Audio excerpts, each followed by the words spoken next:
હા તો હલો. કેમ છો સુધીરભાઈ? મજા મજા. હવે અર્જુનભાઈ તો એમ કહે છે કે ભાઈ એ જમીનમાં મારે કઈ લેવા દેવા નથી, તો હવે કોણ છે એ જમીનમાં બીજા?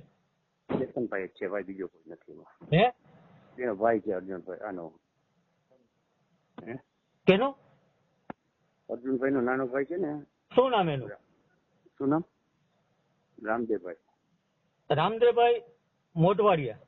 હા, એનું છે. અર્જુનભાઈ ના નાનકડા ભાઈ. હમ. બરાબર. તો હવે આ જમીનના કાગળિયા છે તમારી પાસે કાંઈ? ના, મારા કાંઈ નથી. બરાબર. ચેતનભાઈ ને લાઈનમાં લઈ લ્યો ને જરીક.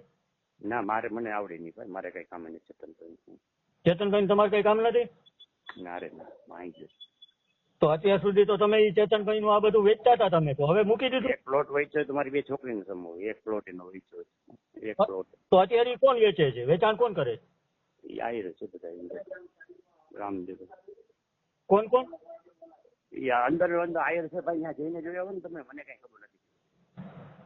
ઓકે. નથી. હા, ના ના, અહીંયા જતો નથી. તમે નથી જતા ત્યાં? ના ના. ચેતનભાઈ આવ્યા હતા? ના, આવ્યા નહીં. પછી હું ગોમ જતો ને મેડમ.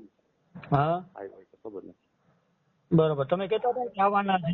આવવાના હતા, પણ આપણે કઈ કામ ન હોય. શું કામ છે એનું? ભલે ને મળી ગયો ને, નંબર તો છે તમારો.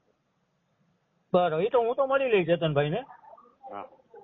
એ કઈ ચિંતાનો વિષય નથી. તો હવે આ રામદેવભાઈ મોટવાડિયા, અર્જુનભાઈ મોટવાડિયાના ભાઈ, બરાબર ને? હા.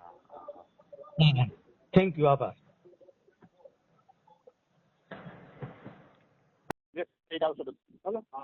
રામદેવભાઈ મોઢવાડિયા બોલો સર? હા, એક હેલ્પ જોતી હતી સાહેબ. બોલો. સાહેબ, જામખંભાળિયામાં તમારી જગ્યા છે? અત્યારે હું બે પછી કરજો કામમાં છું. હું સર હેલ્પ નહીં? અત્યારે કામમાં છું, કામમાં. હો. ઓકે, કઈ કરું સર ફોન? હવે તમે કહી શકો. Okay okay.